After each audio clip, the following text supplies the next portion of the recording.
Welcome to Nature Guided Innovations in Circularity, a special Climate Week NYC edition of the Leadership Circle. If you are new to the Leadership Circle, I'm Doozy Casada. I'm Chief of Staff to Bill Shireman, who you'll hear from momentarily. The Leadership Circle is a forum for philanthropists, corporate leaders, experts, activists, influencers, and strategists to learn, build relationships, and collaborate. We have two goals. One is a healthy planet, and the other is a healthy people, which we expressed through having efforts towards a healthy democracy. We meet monthly over Zoom and annually at EarthX, the conference in Dallas.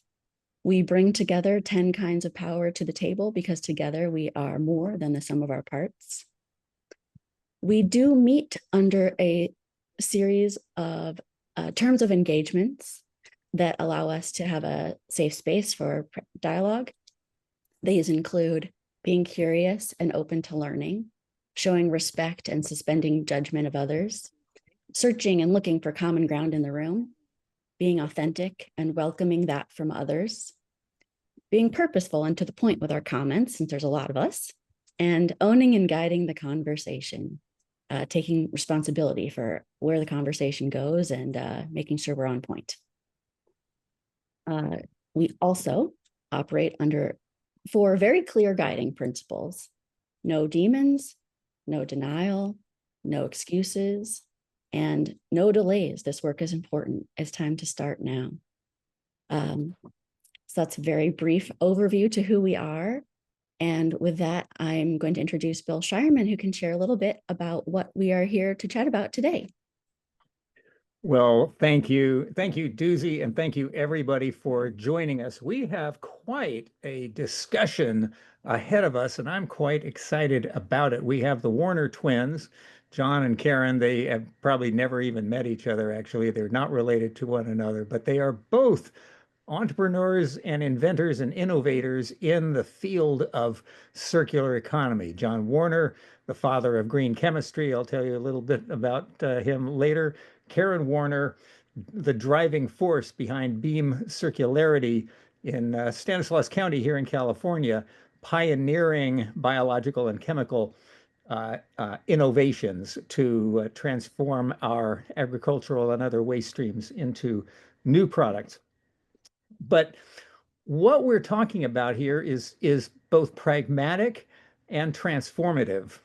I have a bit of a sordid history in this arena. A generation ago, I had the great privilege of conceiving of and navigating through and building the coalition that led to California's bottle bill, the CRV system that we established here. It was called the Bottle Bill, and I had that as my nickname as well. People tagged me as Bottle Bill because that was what I was championing. Now, I loved the Bottle Bill because, to me, it was a simple demonstration, a metaphor, and a pilot project for sustainability. That you place a deposit on beverage containers and they begin to cycle. And I thought this is a way to teach people about sustainability. So not only do we get circularity, but we are teaching circularity. Now, however, we are reaching the limits of that form of recycling, that kind of mechanical recycling. We have recycled 500 billion products since we put that system into place, 500 billion, which I can't even conceive of that number. And it's been bottles and cans, but it also has expanded to computers and electronics and tires and motor oil and other products as well in California, and then inspired other things in other states. But right now, mechanical recycling is beginning to top out. And there are new forms of recycling and innovation that are coming into being and that have the potential to carry us further. And what I like about this is that right now we have the opportunity to move from essentially a demonstration of sustainability in one corner of our economy to a fully developed circular economy on a full uh, nationwide, even global scale. A circular economy is different from the linear economy that it succeeds. The linear take, make, waste economy is a beginning and ending economy. It starts and it finishes. It's birthed and it dies. The circular economy is a different thing entirely. It's an economy in which we have the opportunity to live in harmony with nature as a part of nature rather than dominating nature. And I thought I would use a series of dots if Doozy can accommodate me. Now, do you change the dots or do I change the dots, Doozy? No, you do it, it looks like. So let's, the old linear economy is a connect the dots economy. Move on. This is, it moves, one dot to another dot. Next slide. It moves from beginning, from birth, to end, to death. It's a short term. It gets us to think in short terms. It's also vertically a top-down model from the dominant to the dependent. Now, when you draw the circle to connect those dots, then suddenly there is no beginning, there is no end, there is no dominant, there is no dependent. There is interdependence, there is continuity, and we think very differently when we have an economy that operates like that. Next slide. We have the cycle of life. And imagine the difference in philosophical approach in an economy that operates according to this premise compared to the short-term premise that we have operated on for generations. Now, that rational top-down model has been extremely powerful, extremely beneficial to us. It brought us great wealth. It brought us great prosperity and solved the scarcity problem, at least from one perspective, but it created more problems that we need to overcome now. Next slide. The reality in a linear economy, next slide, is that we imagine that each cause has an effect, and we operate with that in mind. But we find over time that we have lots of side effects. And next slide, those side effects turn out not to be side effects, but simply other effects. Next slide. So that we're having effects in all directions. And then those effects have effects. Next slide. So that we begin to fill in the circle with all of the effects of the actions that we take. We become creators, creative parts of a much larger process. So we can close down the slides. Now, we're going to talk a lot more in future meetings about the potential that that has to transform our economy.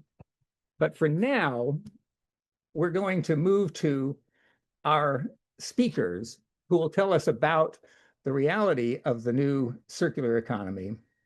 It is great to see everybody here. It's great to see all of your faces, so many friends and people from different realms of my life, as well as new folks that are joining in here. So thank you for coming. We have a treat for you.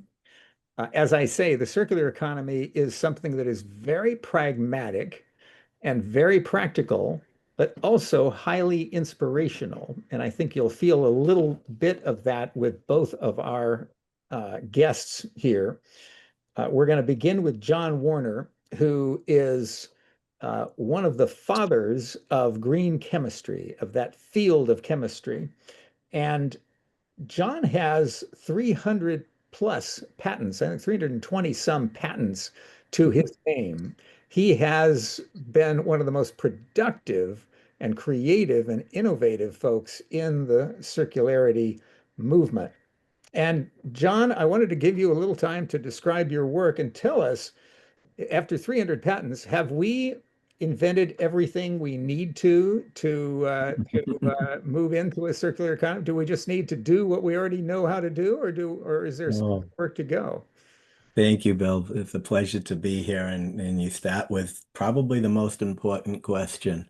I've been at this for a very long time and I travel to many, many places and people are all like, what's the problem? I read in the newspaper there's this company that solved this problem. There's this professor that solved this problem. There's this company that solved this problem. This company raised $15 million and solved this problem. And yet we're not solving problems. There seems to be a disconnect between these two views of the world. And unfortunately, I think that that's one of the biggest issues right now is that there is creating the potential for a solution Mhm, and then the scaling it up and making it cost effective on the market. mhm, And my perspective, I feel that if everyone just got it, if tomorrow morning everyone woke up and everyone just insisted on a circular economy, sustainability, whatever it is they wanted, I think we could achieve maybe 10% of the technologies.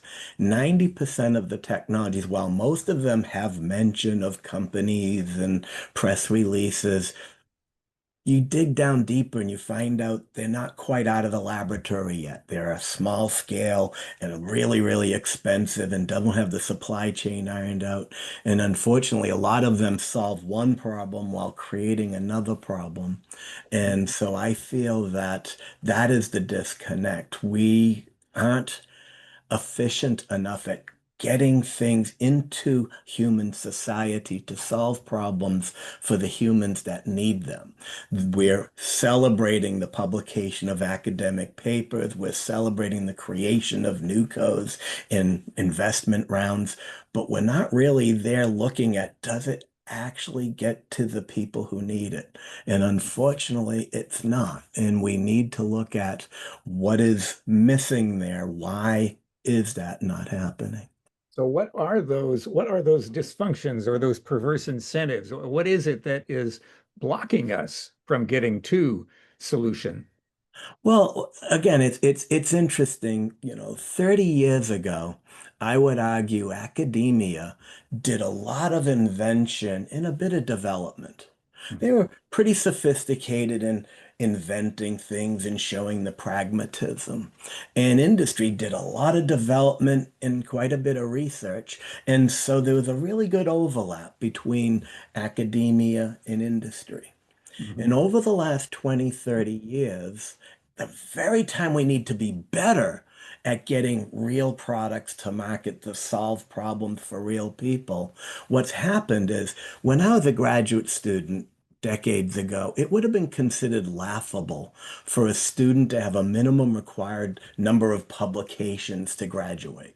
We would mhm, have said, you can't quantify science and research by numbers of publications. Now, every program has a minimum number of publications required, and there was no such thing as impact factor. There was mhm. nothing. And so we have metricized research, Uh-huh. not in the quality of what is being done, but by the quantity of what's being done.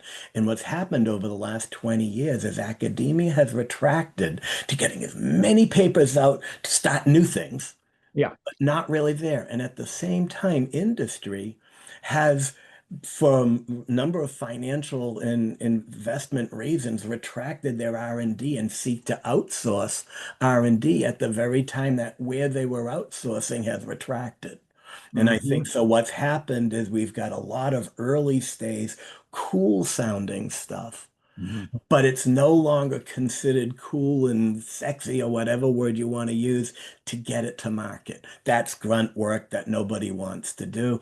And mhm, unfortunately, that's the work that people need to have it solved. That pragmatism of what is the difference between a product on the market and the academic publications that mhm. define it and describe it. What is that missing element? And of course, You you have that. know me, it's green chemistry. Yeah. So we don't have we're not passing the baton. The Yeah. academic side is not developing the high impact solutions and then passing them to industry to actually Right. deploy on them.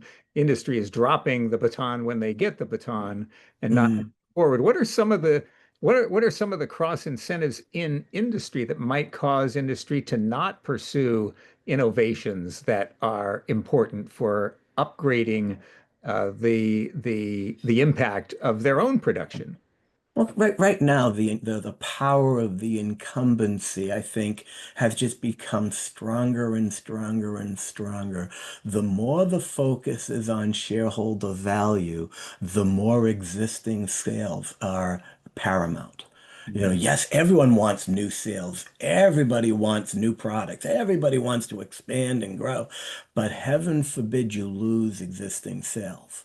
So Mhm. everyone who's piloting the industrial ship, while there's all these interesting things going on, they're so worried that, wait a minute, if I come up with a new product, will that cannibalize my existing product? Will I confuse? I've already got all these sales orders for the next 2 years. If I all of a sudden confuse my customers with a new product. So it's weird that we're actually saying that there's this need for innovation, but those very salespeople whose bonuses are dependent on sales already have their bonuses.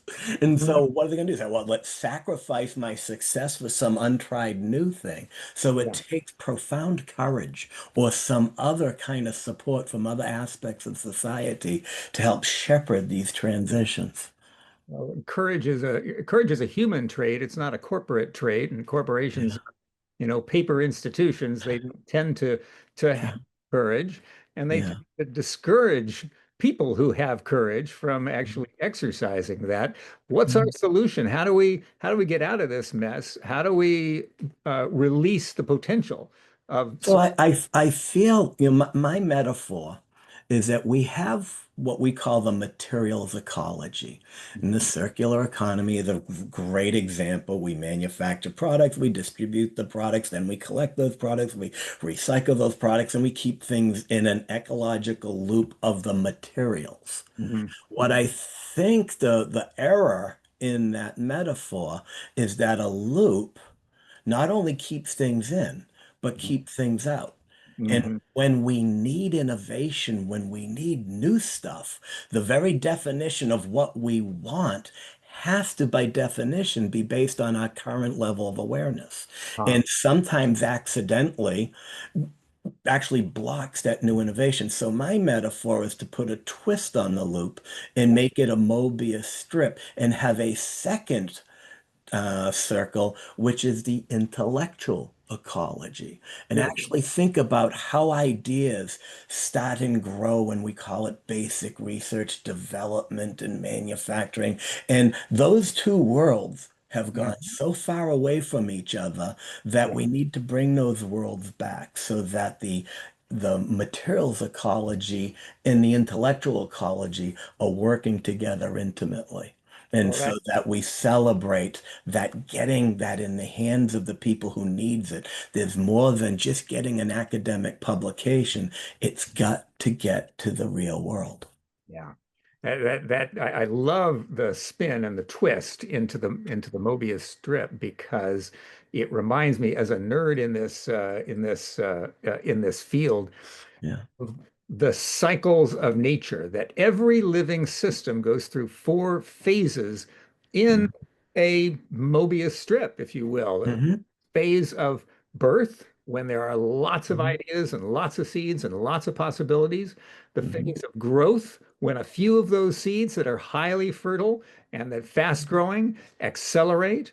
And that's the industrial phase from my Hmm. perspective. That is industrialism. That is a Hmm. fast growth, highly fertile, but Hmm. highly consumptive phase. And then that slips into the period of variation. And this is a Hmm. natural ecosystem evolution where you move from Hmm. high production and consumption Hmm. into high innovation and refinement and variation. And Hmm. from there into transformation and then back to birth again. And that Hmm. cycle is we have frozen ourselves in the Yes. growth phase because we're Hmm. afraid to do anything else. We're It afraid. If we Mhm. stop It's producing, yeah. consuming, and destroying as fast as we are, we will all collapse. And it's And precisely the opposite.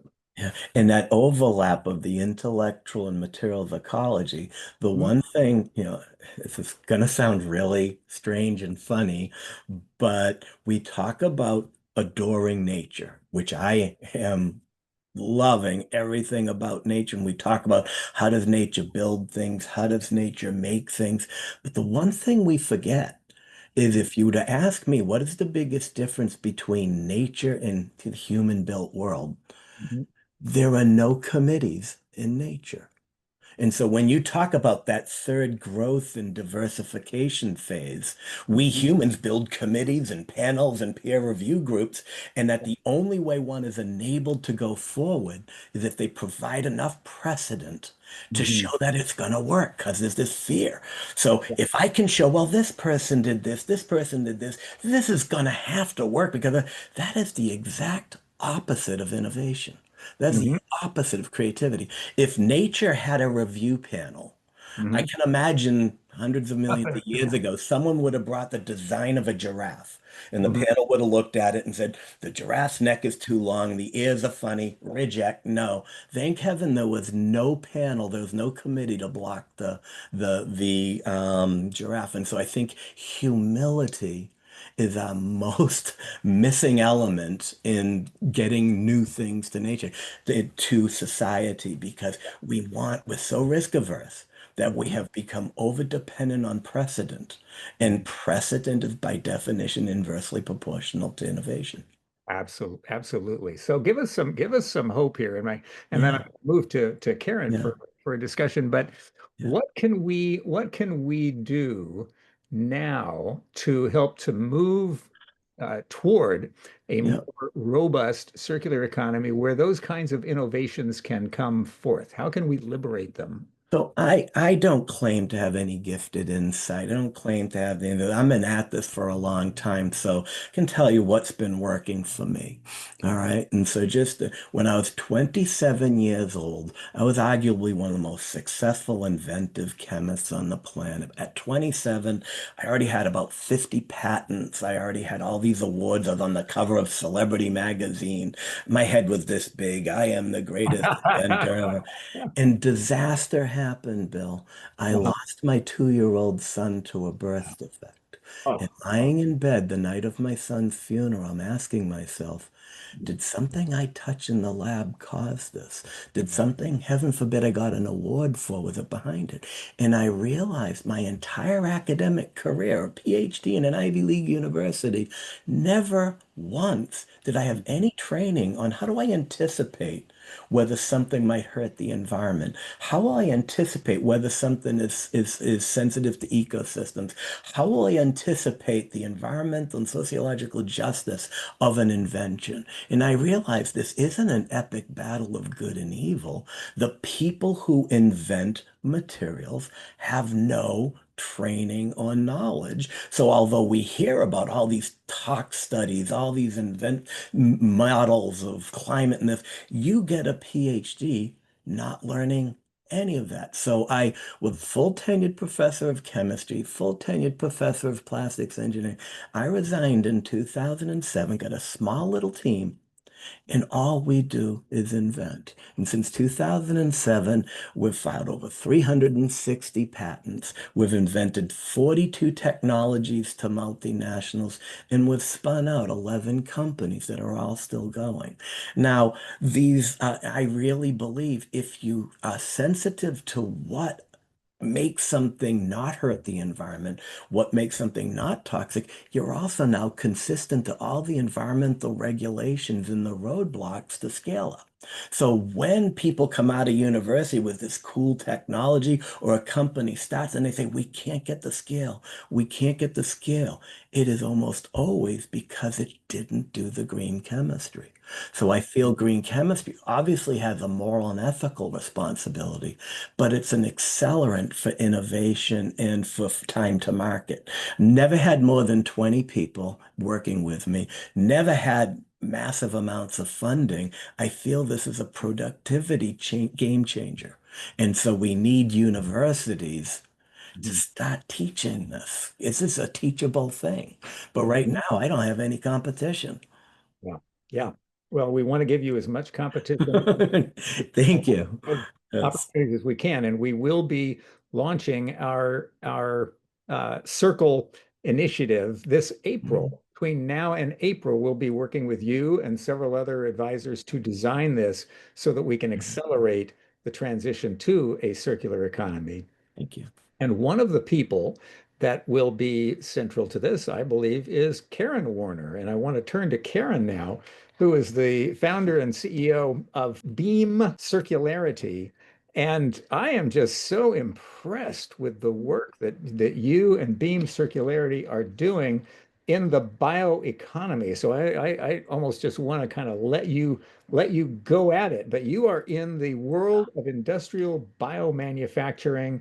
You are using biology and thermochemistry and chemistry and mechanical methods to transform biological waste into new products. Tell us what you're up to, Karen, and how we can help. Thanks so much, Bill. It's so lovely to be with all of you. I'm inspired to be with this group, and I thought I'd share a little bit about what we're up to with Beam Circular. We have a very community-centered approach to growing and scaling circular bioeconomy innovation, with the goal of creating new economic prosperity opportunities for local communities and accelerating climate and environmental solutions. We're very focused on how do we tackle the challenges that John is highlighting here of bridging innovation and R&D into the market and commercial scale, market scale solutions. And we feel like that really is all about bridging the gaps between community, academia, markets, private sector and government, and how do we bridge these multi-sector gaps. So I was born and raised in the Central Valley of California, which is one of the most productive agricultural regions on the planet.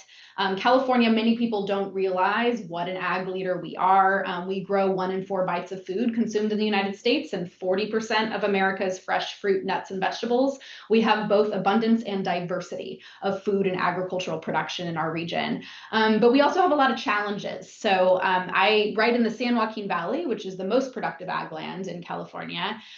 We have, the majority of children in local families growing up struggling to make ends meet. And that's despite the fact that most of those struggling families have at least one working adult in the household. As is the case in many rural and agricultural communities, a lot of our jobs are really low wage. And so about 4 years ago, our community and leaders and community advocates from across government, business, community, and education came together to really identify in a strategic and data-driven way what do we want our future economy to look like? And what are some industry opportunities to diversify the economy that we have in ways that grow access to quality jobs while attending to some of our environmental and public health challenges that we have here? That analysis also really looked at some of the environmental challenges that come out of our agricultural region and the state as a whole. And one of those big challenges is we have a lot of biomass or organic waste that's produced every single day. California as a whole is on track to produce over 56 million tons of this organic waste, and that spans, forestry residues, which contribute to wildfires, to organic waste that drives methane emissions from landfills and off of our food and ag system. So we are really interested in embracing that challenge and opportunity to grow new economic opportunities in our region, which we talk about as really centered on the circular bioeconomy or industrial bio-based manufacturing. This is a big tent industry opportunity for us, really centered on using the power of biology and biological resources to create useful products in ways that reduce waste and pollution, often divert the use of fossil fuels, and offer regenerative benefits for local communities. So Beam Circular was launched out of this community-driven economic development process, really initially with some local government funding focused on good job creation to attract and grow bio-based manufacturing sectors that, span many different types of inputs from local ag waste streams, whether that's grape pomace, which is the mush left behind from winemaking. We have the largest wineries in the world, concentrated right here within 50 miles of my office in Modesto, California, or if that's almond shells and hulls from our really abundant nut industry, and turning those ag side streams and residues into many different end products, from sustainable aviation fuels to bio-based plastics and polymers to ag inputs to textiles to food ingredients. So big tent industry, many types of technologies in the middle, but some common needs as it relates to supply chain, workforce, and certainly those biomass inputs. The way we think about the circular bioeconomy is, you can kind of visualize a little bit here, building upon our legacy industries. So those activities that are already happening, not needing to use more land, water, or precious resources to generate inputs, but looking at those side streams or byproducts already coming off of our existing activities. And then in green here are the areas of innovation and industry development that we are really focused on nurturing and accelerating, handling and pre-processing those materials in new and sustainable ways, and then producing many different end products across chemicals, fuels, materials, and food. There's kind of multiple loops here, because some of these product opportunities come right back into our soil to support healthy soil and regenerative agricultural practices through agricultural inputs, carbon sequestration, et cetera. And other end products are going to have a healthier end of life that can be brought back into the system through our waste management or material management processes. So at the center of all of this that I really want to highlight is, this isn't just about material flow, as you were highlighting, Bill. This is really about a community and people-centered approach, and thinking about the entire system in a really holistic way, and keeping people and communities at the center. How can we make sure that as we are nurturing our material ecosystem in a new way, that we're also creating a new economic and prosperity model for the communities who live and work in and support and enable this entire system? Yes, So, and that is yeah, go ahead, finish up, and I'm gonna rapid fire just give a few little examples, because I think Bill, you'd encourage that as maybe helpful, and a little bit how we're going about nurturing this ecosystem. So super rapid fire, a few example startups that we work with, but keep in mind these, as John is a great example of, a lot of these technologies are already happening at commercial scale and transforming supply chains. Olio is a startup who came through. We run a startup accelerator program who makes a alternative for palm oil and other oil products, leveraging agricultural waste. And those oil alternatives can go into everything from sustainable aviation fuels to household cosmetics and detergents. Terra Rosa is a local farmer entrepreneur that has made a bio-based herbicide, organic certified, using ag waste streams like almond shells, and turning that into a really great alternative to conventional chemicals. So very closed loop right here in our community, ag waste, and then coming back onto the field in an ag chemical form. Verde Nanomaterials, another startup that we've supported, which is uses nanofiber technology to turn ag waste like rice husks and straw into future alternatives for plastics. Optimized Food, a company that has also come through our accelerator program, using mycelium or fungal-based technologies for food ingredient innovation. We are funding them right now to do pilot scale work with an olive oil producer, turning that olive pomace, which is 85% of the crop, is a byproduct or waste stream in olive oil production. 85% of the olives are just byproduct, turning that olive pomace into really tasty and super useful food ingredients at scale.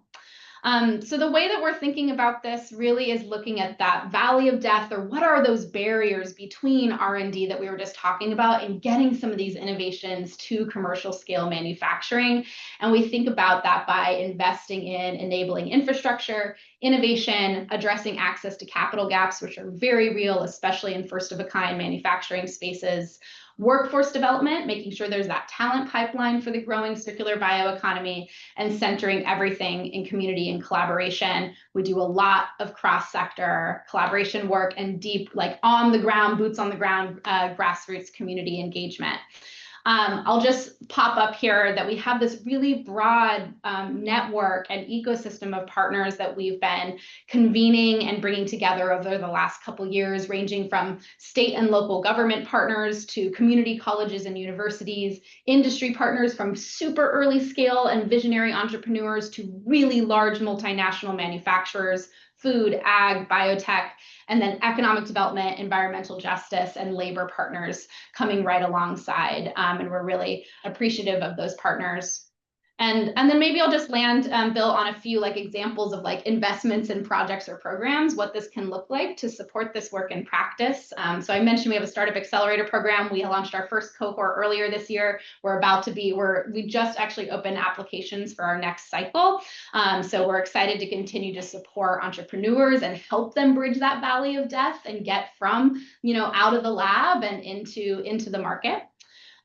With local education and workforce partners, we're really thinking about how do we expose students early on to careers in the circular bioeconomy and in sustainable manufacturing. So we have been piloting and launching a number of programs with local education partners to give students greater access to higher education opportunities and training across all education levels for good jobs in this growing sector.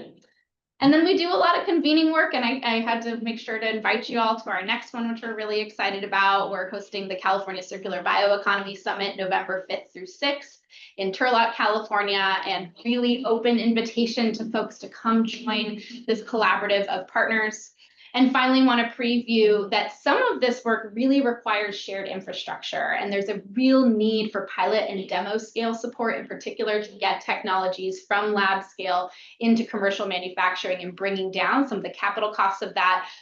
The state of California recently awarded us just about $20 million in the initial bit of seed capital. We're continuing to build the capital stack for a phased approach to building out a really transformative center of excellence for biomanufacturing in California's Central Valley. And that's the California Bioeconomy Innovation Campus. So I'll land there, and I know that was really rapid fire, but kind of wanted to give folks a mix of both the community-centered approach and where our work came out of, and then some examples of the ways that we are investing with our partners in those needed enablers to get these innovations into the real world to benefit both people and our planet. And I'll stop there.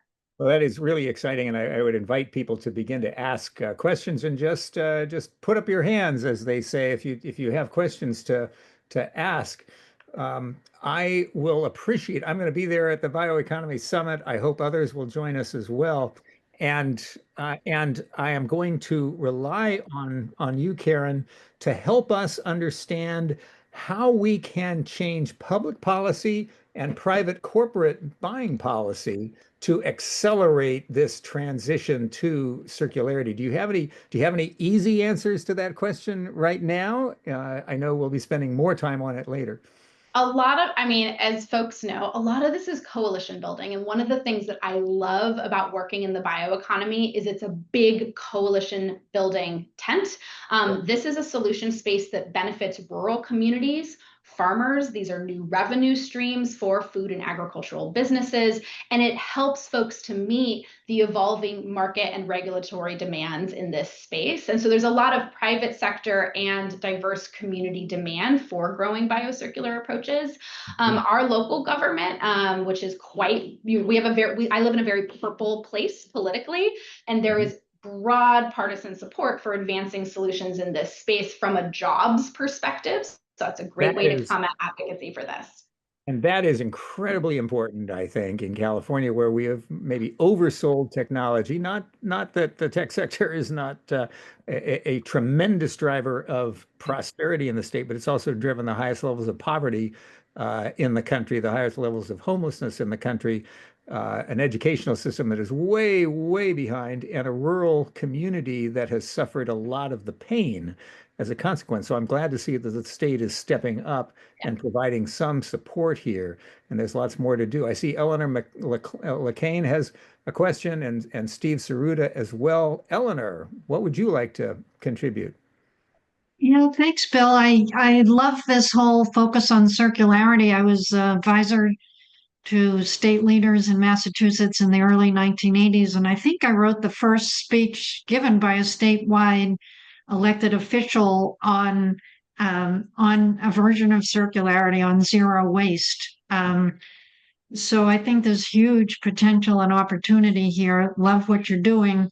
My question is kind of what is your ask, as we say in the business? Are you looking for investors who can help entrepreneurs move from the laboratory into the market? Are you looking for government policymakers who can use government policy to accelerate this circularity? Are you want to educate existing companies to change their buying practices? And, you know, maybe it's all of the above, but I'm left wondering, who are you trying to influence to do what? Is that for me or Yes. Bill? Okay, great. It's absolutely a yes and yes and yes and yes. I will note that we've had really early support and momentum on the supply side. So folks who have these abundant feedstocks or agricultural side streams, and we are looking right now, I'll call out from increased engagement on the offtake side. So the demand side, the corporate partners, as well as often really critically public partners and systems who can play a really big role in ensuring that there's sufficient demand and that the innovators are designing for that demand and those market conditions. So increased engagement of partners on the end of the supply chain in terms of some of these bio-based and alternative materials and chemicals is sort of an engagement opportunity generally. We absolutely are looking for investors. Philanthropy in particular has a really catalytic role to play, and we have a variety of ways to invest in our particular ecosystem and in the programs and projects that we're launching here. And then for impact investors and traditional investors, there are very exciting engagement opportunities for aligned investments in the growing companies in this space, as well as project finance opportunities for things like the Innovation Campus. So if you're someone who plays in the capital space and the investor space, we would love to chat. We have a number of different engagement opportunities and campaigns underway, spanning from philanthropy, impact investing, traditional and project finance opportunities. And we do a lot of matchmaking between different capital players and the most catalytic opportunities to advance and accelerate this work. Beautiful. It's great to hear. And I am connected to a network of potential investors who are focused on what we can do now for climate action in the face of lack of federal leadership or much leadership to make progress there. So I'd like to talk with you offline about learning more about what you would offer to investors for your work. Would love to do that. Absolutely. I'll throw my email as well into the chat and really would be delighted to connect with you and others. Beautiful. Steve Cerruta, you're one of our more successful innovators and inventors and entrepreneurs. What's your... Don't get me embarrassed here. Excuse me. No, Karen, this is phenomenal what you're doing. Phenomenal. We are. Let's call it aligned at birth, both of us.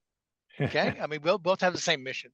What I wanted to ask you is how can we participate by not necessarily investing capital, but investing opportunities in technology and ecosystems? You know, us or my company, we're working on what we call the circular economy, way before circular economy even existed idea. The idea is that there's a pillar of three things that need to exist. One is obviously opportunities to see and understand and measure something. If you're able to measure something, then you can have an economy. Health and wellness is also part of your economy. If you eat good food, you can measure the fact that I live longer, right?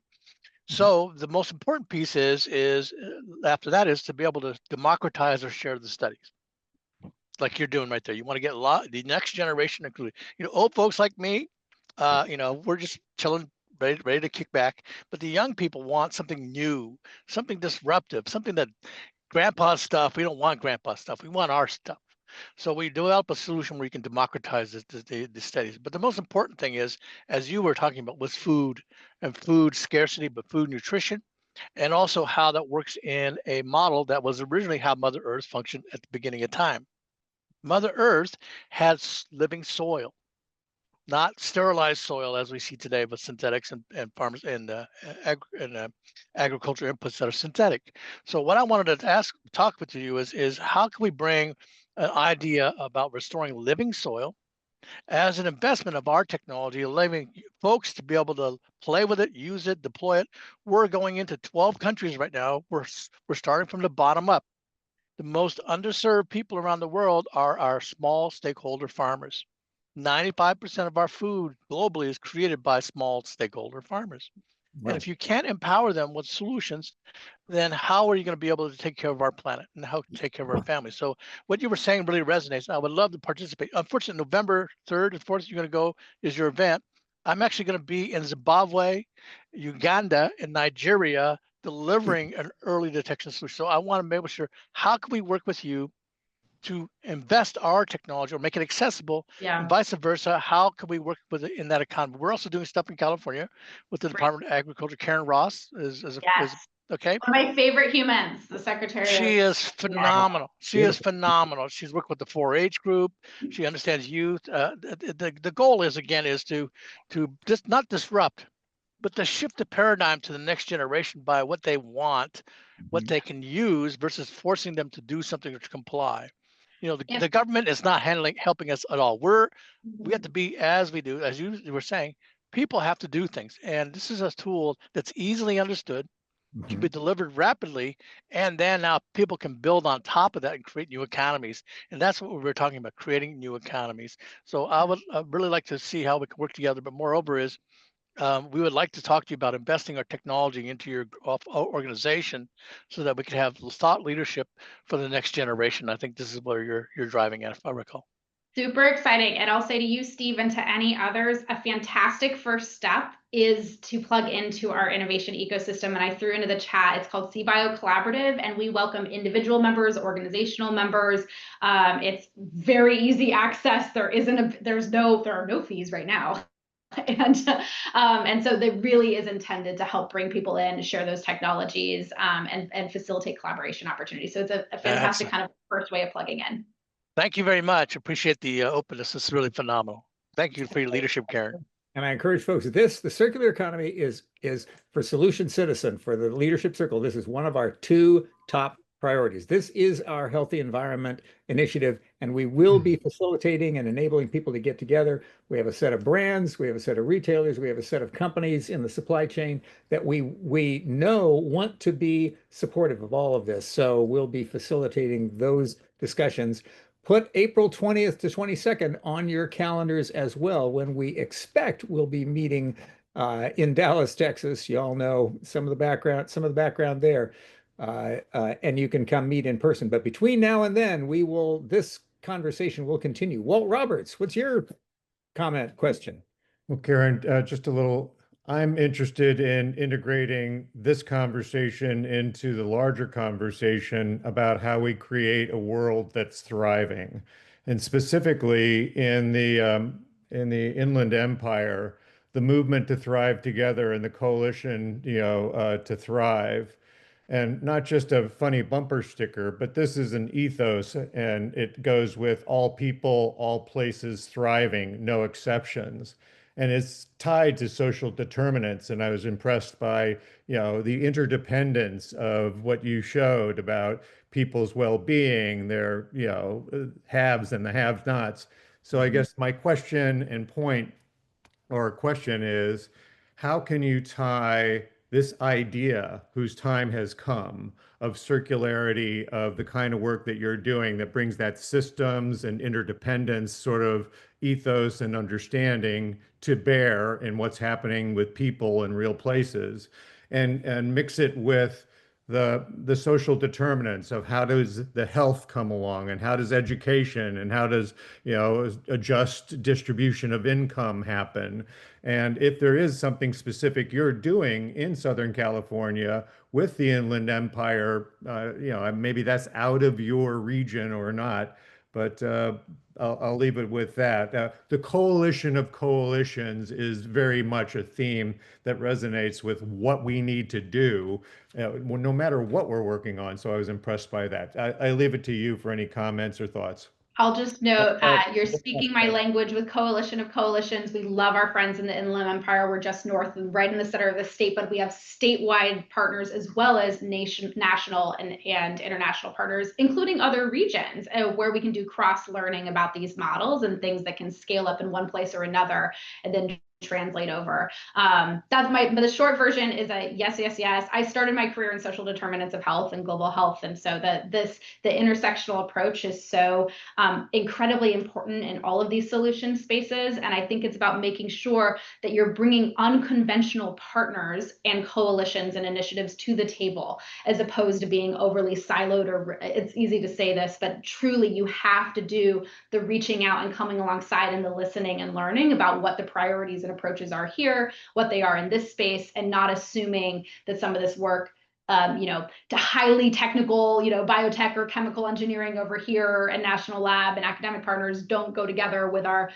labor partners or our environmental justice organizations and some of the work in other spaces that often don't connect. So I think it really is about that broader ecosystem and coalition building and using that intentionally intersectional language and approach. I want to ask John Warner also to comment on this question of intersectionality and how we bring folks across broader communities together. John, and then we've got Gary and David and Allison questions coming up. Well, I think just convening meetings, I feel that people have an inherent desire to collaborate, but oftentimes it's very difficult to find themselves and to do things. And so, I'm less interested in trying to create collaborations because oftentimes give people money, tell them to collaborate, and they'll take the money, and then the money's gone at the end. I think it's better to look at what are the barriers that are preventing people who intrinsically want to work together and what's stopping them from doing that. And just convening any time when people, even like this, I'm looking here on the chat, and there are so many people just because of this last hour who didn't know each other, and there's plans of, oh, send me an email, go do this, go do that. And so this kind of thing is what it's all about. It's meeting around the campfire, telling stories and learning about each other. And so that's one of the most important aspects. But we have hyper compartmentalized society. People talk about systems thinking, and I worry that it's almost turning into another bucket. There's chemistry, there's biology, there's business, there's science. Now let's create a new bucket and call it systems thinking. We need to make sure that the whole point was that we don't want to have just a bucket called systems thinking. We need to have people working together and recognize that. And so these kinds of events that are multifaceted are so important because the backgrounds of everybody oftentimes probably wouldn't bump into each other. No, and that's, one of the reasons that the leadership circle is all about bringing together these 10 distinctive kinds of power, so that around the table here we've got people with political power, with financial power, with investor power, with retail and consumer market power, and all of these kinds of power. And as we begin to learn, then we begin to see the connection. So it's great to see that robust self-connecting happening. We have 5 questions lined up, so I encourage Gary and David and Allison and Murad and Lisa to be efficient in your questions and answers.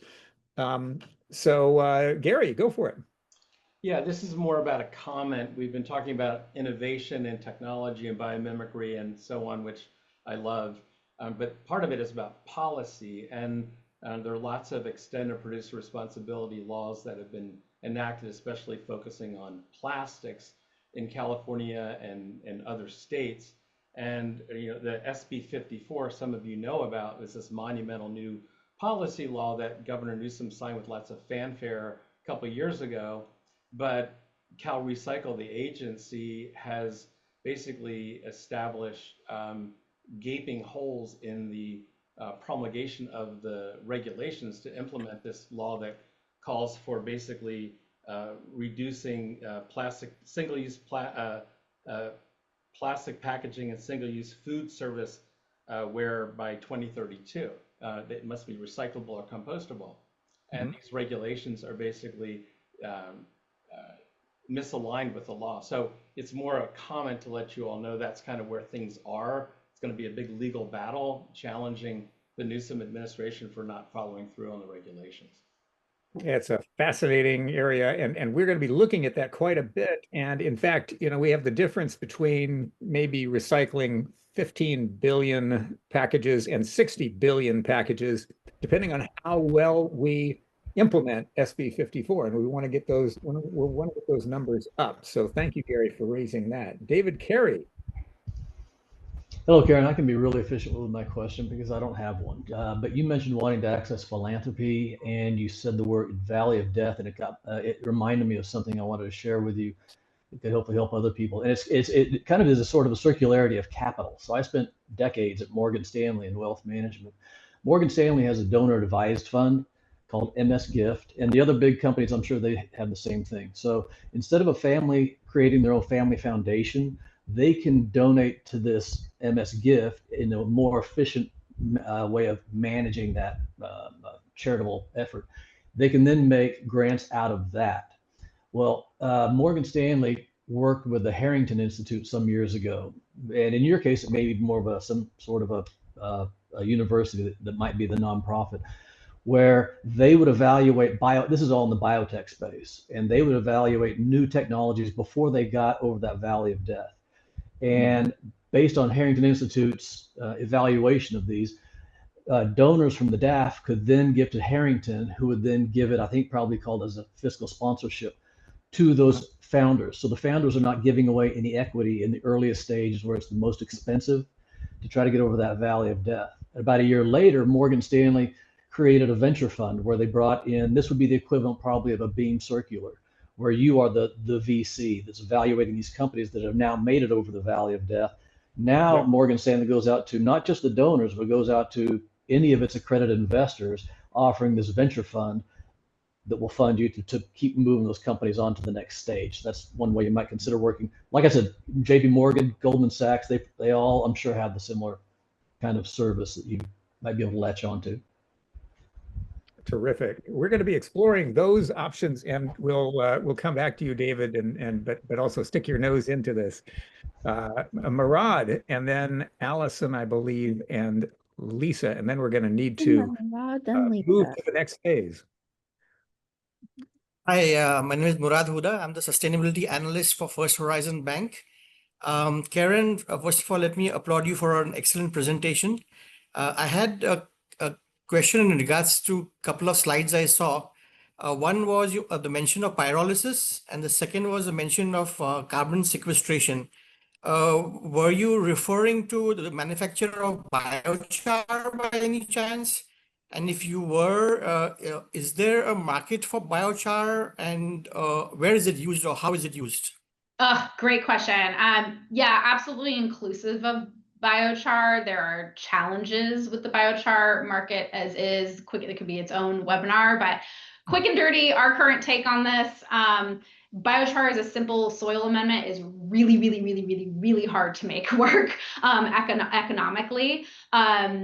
Carbon markets, voluntary carbon markets probably being the highest potential pathway there. And some of the work that we are really excited about that we're collaborating with are other applications for biochar, including in construction materials, in cement, in high value applications. Some things in the activated carbon space are really interesting for water filtration. So there are a number of different application areas beyond pure soil amendment space that we find really interesting, as well as kind of higher value add aspects of the soil amendment space, such as mixing with composting and other things that are a little more innovative, a little more value add, but like the simple economic model around like make the biochar and get the farmers to put it out in the field, lots and lots and lots of barriers there to scale that some of you may be familiar with. And if anyway, so happy to sidebar on the biochar space. We've been doing kind of a deep dive in it. There are many, many benefits, and want to figure out how, looking at those barriers to scale, like what are the viable pathways to activation in that space. That's great information to get. We will want to follow up with you on that, Karen. And Lisa. Oh no, I'm sorry, Allison. So much, Karen. Lisa, Allison. Hi, thanks. Thanks for the conversation. Big fan of circular frameworks. I'm curious though, because my understanding is that circular economy strategies often emphasize efficiency and closing loops. But my understanding is that if we do not address the growth imperative of our current economic system, the drive for for expanding material and energy throughput, aren't we just delaying rather than avoiding overshoot? So how do you see circularity connecting with degrowth or post-growth frameworks? John, do you have any thoughts on that? I certainly do. Yeah, But yes, yeah, no.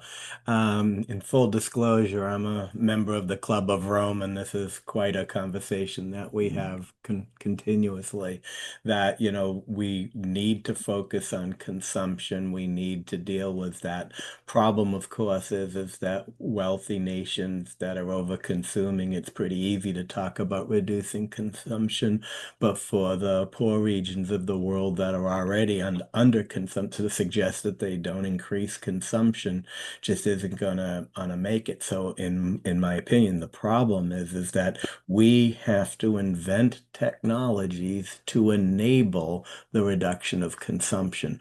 Today's technologies have been invented that are incapable of that. So just saying do less of what we're doing today must create human suffering in other places. Must be innovation and creativity in using materials that are capable. Most materials, you can have all the policies and the laws in the world saying recycle, put it in a loop, but they are fundamentally invented in a way that are not capable of being circular. And so it's not just a policy thing, it's an inventive thing. The European Union this year is spending more money fighting greenwashing than catalyzing the creation of new technologies. That's messed up.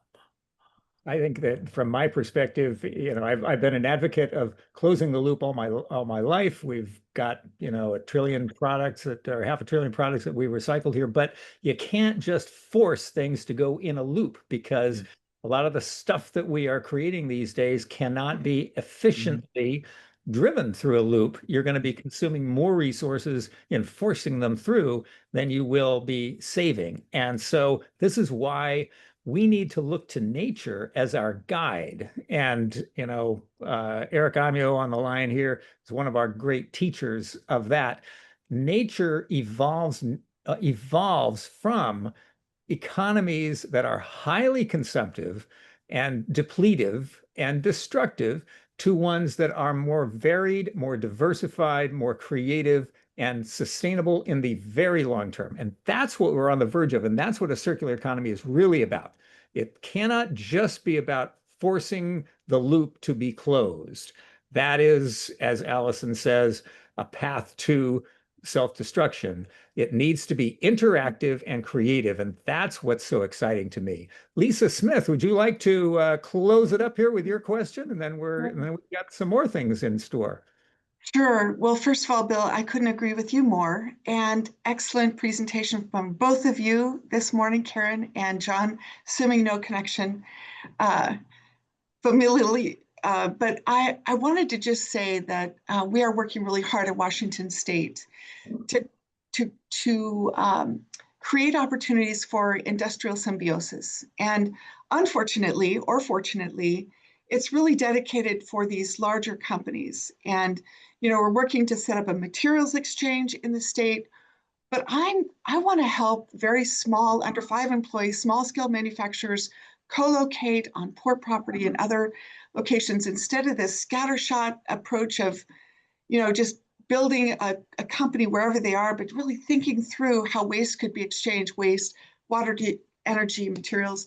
And so if you or anybody else wants to talk about this, I would love it. I love the column board model, but I know that there are other ways, and I'm hungry to figure out how to do that. John, your session at Circularity Conference in Denver was great. I want to learn more. Thanks. I will just briefly note, I am all about it, Lisa, and a shout out to Center for Sustainable Infrastructure up in your neck of the woods and the Industrial Symbiosis Work, who were great partners, learning partners for us, and really helped inform some of our earliest days. Some of that incredibly large disruption of mega industrial supply chain is necessary and transformative and important. And we are really excited through what we called our community prosperity portfolio and program of work, looking at ways that we can nurture local community wealth building and really innovative approaches to thinking about the full value chain and opportunities for entrepreneurship, for creative worker-owned cooperative models and a variety of other ways we can really be creative at a local level and a smaller level that's really transformative for communities in addition to transforming big industrial supply chains. So love that work. It doesn't get enough attention and would love to connect with others interested in that space. Thank you. I also want to shout out the state of Washington has a lot of amazing green chemistry programs within the state government and within the university system. So it is a standout, definitely.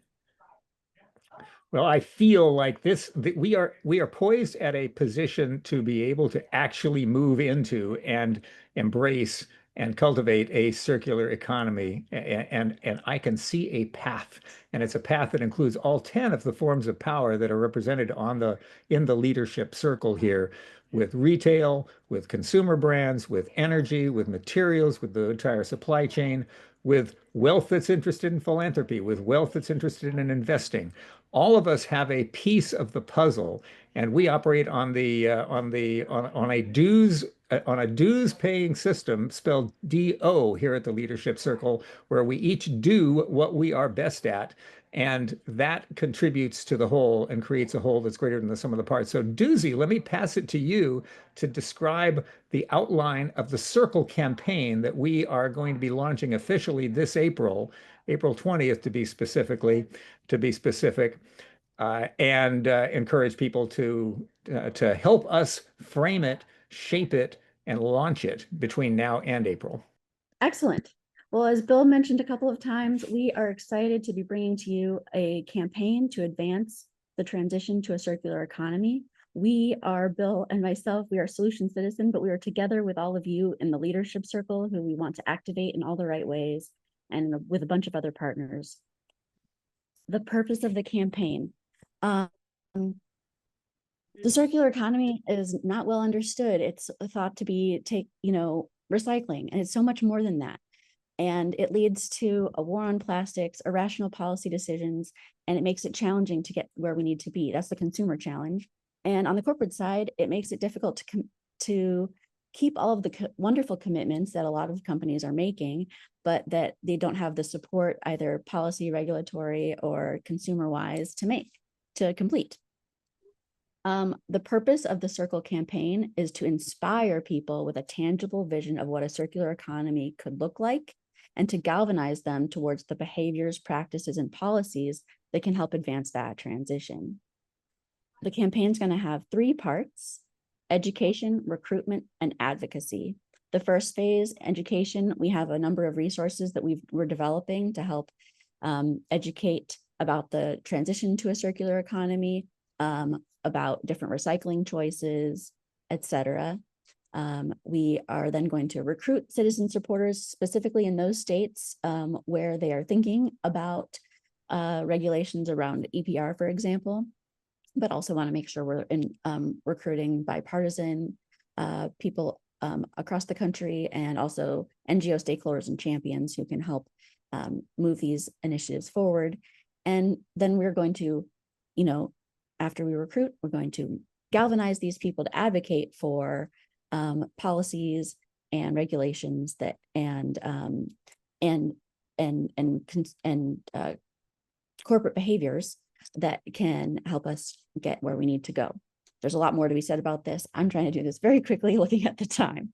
Our goals are EPR laws and effective regulations, innovation for source reduction and recycling choices, a 10 times increase in plastic recycling, and also marketplace rewards for companies that are keeping and making their circularity commitments. Our timeline is right now, we're in the planning phase. As you heard from Bill, we plan to launch on Earth Day, April 22nd, 2026. After that point, we will be public, and we will go through those education, recruitment, and advocacy phases through at least December 2027. This is not a short-term initiative. We have a number of advisors already signed up, including, thank you, Dr. John Warner. But as you will see, we are looking for more. There are several ways to participate. The number one way that we're asking of you today is, if this is your thing, if you want to participate, if you feel like you have something to bring or want to be a part of this, please consider becoming an advisor to the Circle campaign. What that means is we're going to have some convenings that will be focused specifically on campaign strategy and planning, and you'd be able to help us maybe bring other people into this who can help us be successful, and then help us recruit and advocate once the time is to do so. We're also looking for sponsors and partners. So if you are interested in that, please don't hesitate to reach out to me. But first and foremost, we invite you, if you're interested in being an advisor, to let me know in the chat, and I will be happy to follow up with you. And as I say, the membership dues for this is spelled D-O, and we are a collaborative association of folks with different kinds of power. And so each of you has particular power that can be multiplied and dimensionally expanded if you are engaged with others. And so that's what we're going to be accomplishing. From a policy perspective, we have new EPR laws that are going into place in California, in Colorado, in Maine, in Minnesota, and in Oregon right now.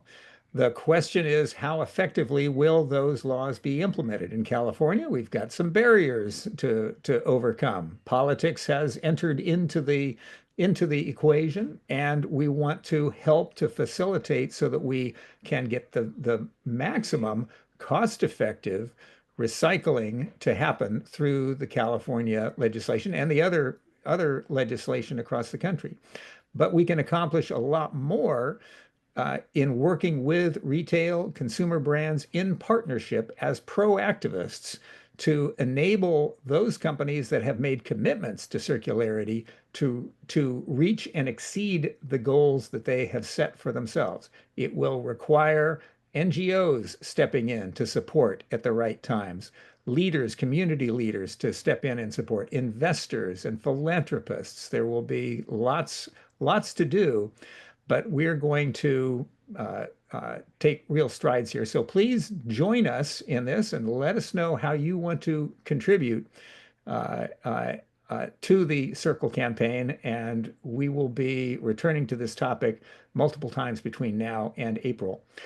And put April 20th to 22nd on your calendars, likely in Dallas for EarthX, and where we will be gathering in person to all meet one another and advance the cause from there. So again, if you are interested in participating in the Circle campaign as an advisor, which just means helping us with strategy and planning and bringing whatever you bring to help us be successful, please let me know in the chat and I will follow up with you. If you are interested also in continuing on with us on the Leadership Circle journey, our next meeting is on October 29th, and it's called Energy at a Crossroads, Carbon Capture, Storage, and Utilization, featuring Vicki Holub, the CEO of Occidental Petroleum. So we encourage you to register for that. And of course, we are always welcoming you to become an official member of the Leadership Circle as well. So I'm going to put the links for all of that in the chat. I want you all to have this opportunity to speak with Vicki Holub. She is the preeminent CEO in the energy space. She is a woman CEO who brings a different approach, and she's been very successful in steering Occidental in a direction that is both high profit and high benefit. And she is going to do her best to make carbon capture and storage a real technology and a real set of solutions. So we will look forward to that and take this opportunity to meet people in a forum where we can actually have rational conversations and raise, challenging questions in ways that are respectful of one another. I'm proud that we've been able to do this, and we will continue on that path. Walt, did you want to get in? Yeah, just a quick thing. The serendipity. I wanted to let people know that in the chat, I put a link into a forum that's happening on October 6th. It's all about a thriving together civic innovation network conversation, a national network of state networks that are doing civic innovation. And the first state that we're working on is Washington State. So the idea of a coalition of coalitions, of local hubs that are doing things at all the fractal scales of super neighborhood, all the scales of geography, and across all the different things. So thriving together plus circular economy plus all the innovative things that I'm now hearing about in Washington State. So I just wanted to put it out that I'm happy to be an advisor, happy to have a playground and a place to get going where some things that can happen in Washington State that are connected directly to what you're doing and the broader or more diverse sort of conversation about how to bring thriving into being in all places, all people, no exceptions. So thanks for that. Let me shout that out. Thanks, Yeah. Walt. Absolutely. Well, just to summarize for everyone, we are Solution Citizen. We are a gathering place for citizens that are dedicated to two objectives, a healthy environment and a healthy democracy. In the healthy environment space, we are championing a circular economy as both a pragmatic and an inspiring and transformational step forward beyond the industrial, beyond the consumptive, beyond the depletive, to an economy where human beings are a part of nature, guided by nature, living in harmony with nature, and thriving for the very long term as a consequence. And related to that, a healthy democracy where we actually work together. And one of the aspects of this group, this community, is that we have folks from all parties and all persuasions. We've got MAGA, we've got woke, we've got red, we've got blue, we've got purple. We've got people from 10 different kinds of power, and we disprove the notion that people cannot get together and actually collaborate with one another. So continue to join with us each month, generally on Wednesdays, but we adjust the schedule a little bit. Join us on October 29th for the conversation with Vicky Hollab. And watch for our podcasts and blogs as well. We have some very interesting ones that are emerging now, and we will keep you up to date on what those are. Our tradition is to close the meeting right now. And 1 second before we do that is I want to make sure that we give a very big thank you to John and Karen who joined us today. Thank you for highlighting the need as a society to invest in both green chemistry and the bioeconomy. And I'll be happy to share. I will be sending everybody an email with some information. So links that were shared and things don't get lost. And you'll be able to follow up with both of them if you have thoughts that linger after today. Thank you all for joining us. So Bill. Indeed. Okay. And then we have a tradition of kind of hanging out for those who are interested, hanging out after our official close, which is right at this very moment. So if anyone wants to hang out, sometimes the most interesting discussions and innovations happen in the hallway after the main presentation is done. So feel free. Enjoy yourselves. It is Climate Week in New York City, and I know many of you are participating virtually or in person there at Climate Week. So have a great week. We will see you in a few weeks.